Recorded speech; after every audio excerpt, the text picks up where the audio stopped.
القرآن سید ابوالعلا مودودی۔ سورہ آل عمران نام۔ اس صورت میں ایک مقام پر آل عمران کا ذکر آیا ہے، اسی کو علامت کے طور پر اس کا نام قرار دے دیا گیا ہے۔ زمانہ نزول اور اجزائے مضمون۔ اس میں 4 تقریریں شامل ہیں۔ پہلی تقریر آغاز سورت سے چوتھے رکوع کی ابتدائی 2 آیتوں تک ہے اور وہ غالباً جنگ بدر کے بعد قریبی زمانے ہی میں نازل ہوئی ہے۔ دوسری تقریر آیت ان اللہ اصطفیٰ آدم و نوحا و آل ابراہیم و آل عمران علی العالمین۔ اللہ نے آدم علیہ السلام اور نوح علیہ السلام اور آل ابراہیم علیہ السلام اور آل عمران کو تمام دنیا والوں پر ترجیح دے کر اپنی رسالت کے کام کے لیے منتخب کیا تھا سے شروع ہوتی ہے اور چھٹے رکوع کے اختتام پر ختم ہوتی ہے۔ یہ 9 ہجری میں وفد نجران کی آمد کے موقع پر نازل ہوئی۔ تیسری تقریر 7ویں رکوع کے آغاز سے لے کر 12ویں رکوع کے اختتام تک چلتی ہے اور اس کا زمانہ پہلی تقریر سے متصل ہی معلوم ہوتا ہے۔ چوتھی تقریر 13ویں رکوع سے ختم سورت تک جنگ احد کے بعد نازل ہوئی۔ خطاب اور مباحث۔ ان مختلف تقریروں کو ملا کر جو چیز ایک مسلسل مضمون بناتی ہے وہ مقصد و مدعا اور مرکزی مضمون کی یکسانی ہے۔ سورت کا خطاب خصوصیت کے ساتھ 2 گروہوں کی طرف ہے، ایک اہل کتاب یہود و نصارہ، دوسرے وہ لوگ جو محمد صلی اللہ علیہ وسلم پر ایمان لائے تھے۔ پہلے گروہ کو اسی طرز پر مزید تبلیغ کی گئی ہے جس کا سلسلہ سورہ بقرہ کے شروع میں کیا گیا تھا۔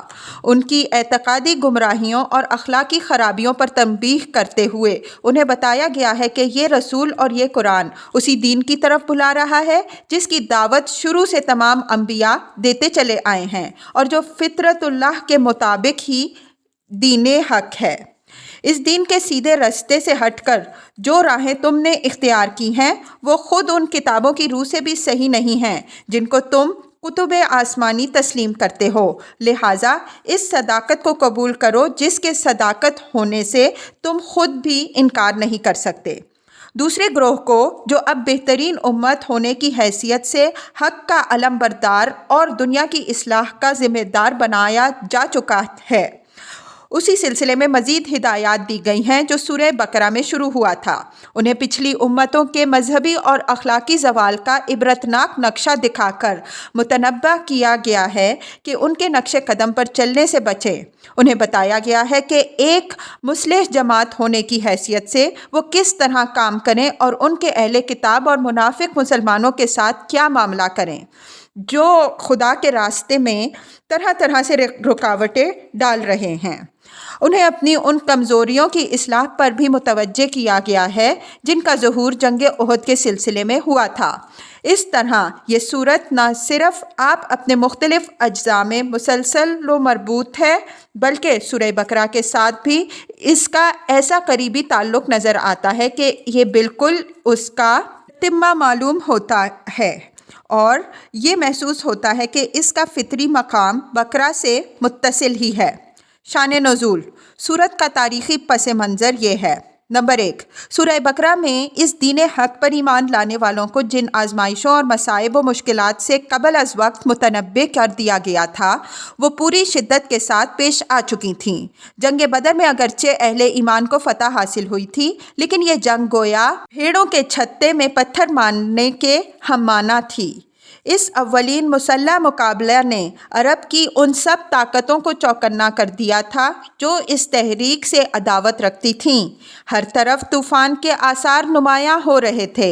مسلمانوں پر ایک دائمی خوف اور بے اطمینانی کی حالت طاری تھی اور ایسا محسوس ہوتا تھا کہ مدینے کی یہ چھوٹی سی بستی جس نے گرد و پیش کی ساری دنیا سے لڑائی مول لی ہے صفحہ ہستی سے مٹا ڈالی جائے گی۔ ان حالات کا مدینہ کی معاشی حالت پر نہایت برا اثر پڑ رہا تھا۔ اول تو ایک چھوٹے سے قصبے میں جس کی آبادی چند 100 گھروں سے زیادہ نہ تھی، یکایک مہاجرین کی ایک بڑی تعداد کے آ جانے ہی سے معاشی توازن بگڑ چکا تھا۔ اس پر مزید مصیبت اس حالت جنگ کی وجہ سے نازل ہو گئی۔ نمبر 2، ہجرت کے بعد نبی صلی اللہ علیہ وسلم نے اطراف مدینہ کے یہودی قبائل کے ساتھ جو معاہدے کیے تھے ان لوگوں نے ان معاہدات کا ذرہ برابر پاس نہ کیا۔ جنگ بدر کے موقع پر ان اہل کتاب کی ہمدردیاں توحید و نبوت اور کتاب و آخرت کے ماننے والے مسلمانوں کے بجائے بت پوجنے والے مشرکین کے ساتھ تھیں۔ بدر کے بعد یہ لوگ کھلم کھلا قریش اور دوسرے قبائل عرب کو مسلمانوں کے خلاف جوش دلا دلا کر بدلہ لینے پر اکسانے لگے۔ خصوصاً بنی نذیر کے سردار کعب بن اشرف نے تو اس سلسلے میں اپنی مخالفانہ کوششوں کو اندھی عداوت بلکہ کمینہ پن کی حد تک پہنچا دیا۔ اہل مدینہ کے ساتھ ان یہودیوں کی ہمسائیگی اور دوستی کے جو تعلقات صدیوں سے چلے آ رہے تھے، ان کا پاس و لحاظ بھی انہوں نے اٹھا دیا۔ آخر کار جب ان کی شرارتیں اور عہد شکنیاں حد برداشت سے گزر گئیں تو نبی صلی اللہ علیہ وسلم نے بدر کے چند مہینے بعد بنی قینقاع پر، جو ان یہودی قبیلوں میں سے سب سے زیادہ شریر لوگ تھے، حملہ کر دیا اور انہیں اطراف مدینہ سے نکال باہر کیا۔ لیکن اس سے دوسرے یہودی قبائل کی آتش عناد اور زیادہ بھڑک اٹھی۔ انہوں نے مدینہ کے منافق مسلمانوں اور حجاز کے مشرک قبیلوں کے ساتھ ساز باز کر کے اسلام اور مسلمانوں کے لیے ہر طرف خطرات ہی خطرات پیدا کر دیے، حتیٰ کہ خود نبی صلی اللہ علیہ وسلم کی جان کے متعلق ہر وقت یہ اندیشہ رہنے لگا تھا کہ نامعلوم کب آپ صلی اللہ علیہ وسلم پر قاتلانہ حملہ ہو جائے۔ صحابہ کرام رضی اللہ عنہم اجمعین اس زمانے میں بالعموم ہتھیار بند سوتے تھے۔ شب خون کے ڈر سے راتوں کو پہرے دیے جاتے تھے۔ نبی صلی اللہ علیہ وسلم اگر تھوڑی دیر کے لیے بھی کہیں نگاہوں سے اوجھل ہو جاتے تو صحابہ کرام رضی اللہ عنہم اجمعین گھبرا کر آپ صلی اللہ علیہ وسلم کو ڈھونڈنے کے لیے نکل کھڑے ہوتے۔ نمبر 3، بدر کی شکست کے بعد قریش کے دلوں میں آپ ہی انتقام کی آگ بھڑک رہی تھی کہ اس پر مزید تیل یہودیوں نے چھڑکا۔ نتیجہ یہ ہوا کہ ایک ہی سال بعد مکے سے 3000 کا لشکر جراد مدینے کی پر حملہ آور ہو گیا اور احد کے دامن میں وہ لڑائی پیش آئی جو جنگ احد کے نام سے مشہور ہے۔ اس جنگ کے لیے نبی صلی اللہ علیہ وسلم کے ساتھ 1000 آدمی مدینے سے نکلے تھے، مگر راستے میں سے 300 منافق یکا یک الگ ہو کر مدینے کی طرف لوٹ پڑے، اور جو 700 آدمی آپ صلی اللہ علیہ وسلم کے ساتھ رہ گئے تھے ان میں بھی منافقین کی ایک چھوٹی سی پارٹی شامل رہی جس نے دوران جنگ میں مسلمانوں کے درمیان فتنہ برپا کرنے کی ہر ممکن کوشش کی۔ یہ پہلا موقع تھا جب معلوم ہوا کہ مسلمانوں کے اپنے گھر میں اتنے کثیر التعداد آستین موجود ہیں اور وہ اس طرح باہر کے دشمنوں کے ساتھ مل کر خود اپنے بھائی بندوں کو نقصان پہنچانے پر تلے ہوئے ہیں۔ نمبر 4، جنگ احد میں مسلمانوں کو جو شکست ہوئی اس میں اگرچہ منافقین کی تدبیروں کا ایک بڑا حصہ تھا، لیکن اس کے ساتھ مسلمانوں کی اپنی کمزوریوں کا حصہ بھی کچھ کم نہ تھا، اور یہ ایک قدرتی بات تھی کہ ایک خاص طرز فکر اور نظام اخلاق پر جو جماعت ابھی تازہ ہی بنی تھی، جس کی اخلاقی تربیت ابھی مکمل نہ ہو سکی تھی اور جسے اپنے عقیدہ و مسلک کی حمایت میں لڑنے کا یہ دوسرا ہی موقع پیش آیا تھا، اس کے کام میں بعض کمزوریوں کا ظہور بھی ہوتا۔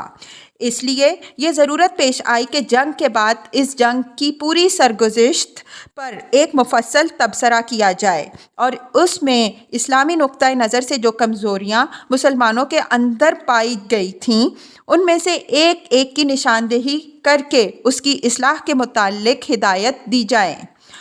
اس سلسلے میں یہ بات نظر میں رکھنے کے لائق ہے کہ اس جنگ پر قرآن کا تبصرہ ان تبصروں سے کتنا مختلف ہے جو دنیاوی جنرل اپنی لڑائیوں کے بعد کیا کرتے ہیں۔